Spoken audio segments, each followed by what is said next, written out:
Jazakallah khair. Ada pertanyaan, ketika bangun terlambat misalnya jam 4, mana yang dilakukan? Ataukah istighfar atau mengejar tahajud? Ya.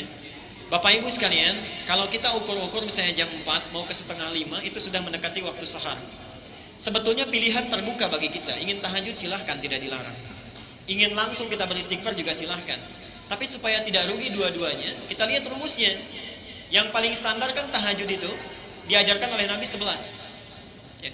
Di hadis Abu Dawud nomor hadis 1367, tahajud pertama Nabi itu 13.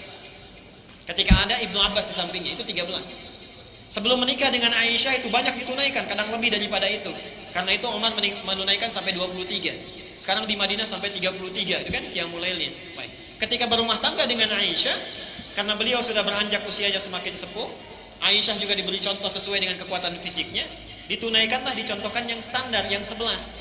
Karena itu semua hadis tentang qiyamul lail dari Aisyah selalu diawali, saya melihat Rasulullah di luar Ramadan ataupun di Ramadan tidak pernah sholat qiyamul Ramadan atau qiyamul lail lebih dari 11 rakaat. Karena setelah berumah tangga dengan Nabi. Sebelum berumah tangga itu variatif,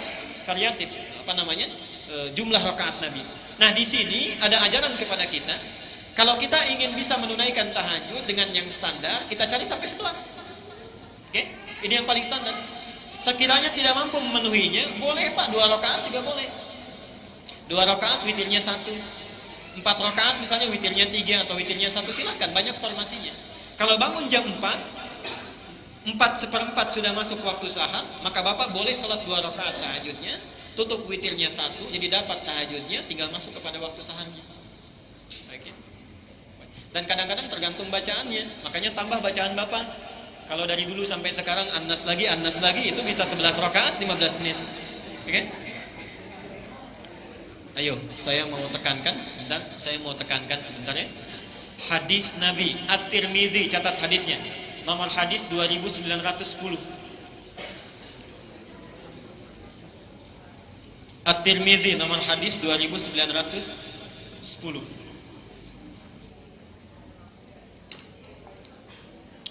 Man qara'a harfan min kitabillah, siapa yang membaca satu huruf saja dari kitabullah, kan?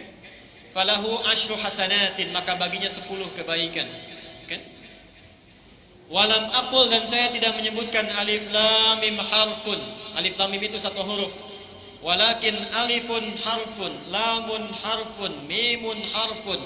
Tapi alif adalah satu huruf, lam satu huruf, mim satu huruf. Kan wal hasanatu bi asyri amsalihha, sedangkan satu kebaikan itu digandakan jadi 10 kebaikan. Bayangkan. Hadis pertamanya. Hadis keduanya, perhatikan, nyambung ini ya. Hadis keduanya.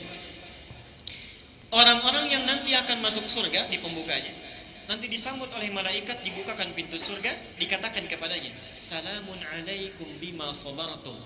Selamat atas kesabaran yang telah kamu tempuh saat di dunia. Udkhuluha bisalamin aminin. Kemudian silahkan masuk surga itu dengan perasaan yang tentram. Hadisnya belum sampai situ, perhatikan.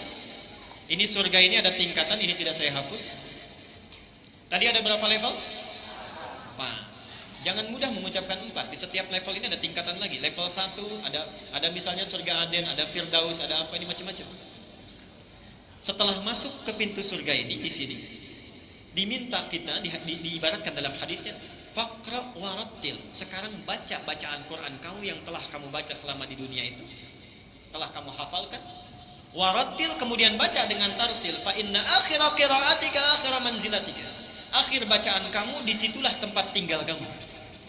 Itulah sebabnya anak-anak kecil yang kayak di Palestina, yang di Irak, di Afghanistan, di Afrika Tengah, di Sudan, di Darfur itu, kenapa menghafal Quran sejak kecil? Karena sudah digambarkan pada dirinya. Ya Allah, nanti kalau saya di surga, saya ingin baca sampai tingkat yang paling akhir. Karena hafalannya sudah didapatkan. Saya kalau sejak saat di Timur Tengah itu, candanya anak-anak kecil. Itu kalau di Palestina itu, 7 tahun gak hafal Quran, itu jadi aib di kalangan mereka. Nanti saling canda itu, kamu hafal berapa? Saya hafal sekian. Nanti saya sudah ada di atas, saya dadahin, kamu baru di atas, baru di bawah. Saya ingin tanya pada Bapak Ibu sekalian, sekiranya dimasukkan ke dalam surga, surat apa yang sudah kita persiapkan untuk baca? Dan tidak bisa ditukar dari belakang. Baca dari depan. Ayo, mumpung masih ada waktu, kita maksimalkan saat ini. Baca Qurannya, hafalkan Qurannya. Dan dimotivasi oleh Allah, subhanallah, lihat, subhanallah. Satu hurufnya berapa kebaikan? 10 kebaikan, lihat. Alif, lam, mim, ada berapa huruf ini? 3. Dapat berapa di sini? Oh, masih hitung-hitungan. Nabi kan tidak menyebutkan ini huruf satu. Nabi menyebutkan alif. Dalam bahasa Arab itu ada ilmu arud. Ilmu arud itu menuliskan seperti yang diucapkan. Ini hurufnya apa? Alif, tulisannya begini.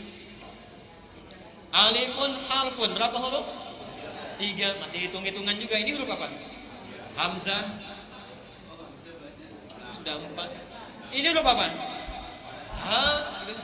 Jadi kalau kita hitung, itu tidak akan terhitung sampai selesai. Saya ingin tanya, kalau dari satu huruf saja sudah dimotivasi oleh Allah mendapatkan banyak sekali kebaikan, belum juga tergerak untuk baca Quran, dengan cara apa lagi mesti dimotivasi? Disediakan mushafnya bagus, ada mushaf tajwid, mushaf tafsir, mushaf tahfidz, warnanya macam-macam, gurunya tersebar luas, bisa didapatkan dimanapun, rizkinya sudah diberikan, belum tersentuh juga untuk sekedar belajar baca Quran.